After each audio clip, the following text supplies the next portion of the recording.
Hallo, meine lieve Freunde alle.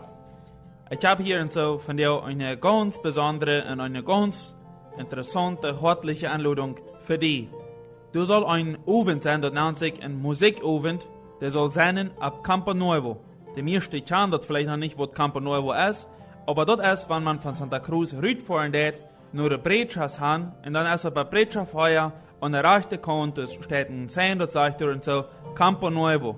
Kurz, wenn du das abfahren gehst, durch und so, bei der Krautentag und der rechte Kant, das Gebiet durch und so, du und ihr soll das sein. Und ich will dir auch nach so Jahren weiten lauten, wann neuer das soll sein. Das soll sein, Mittwoch, der 6. April 2022.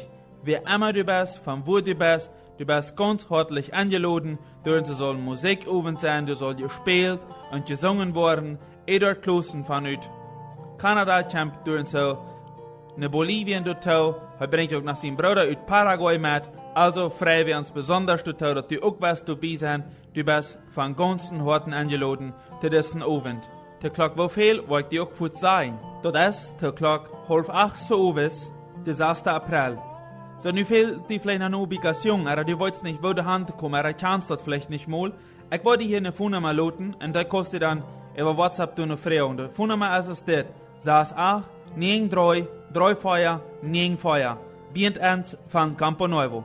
Ich freue mich, die du zu sein, mein lieber Freund.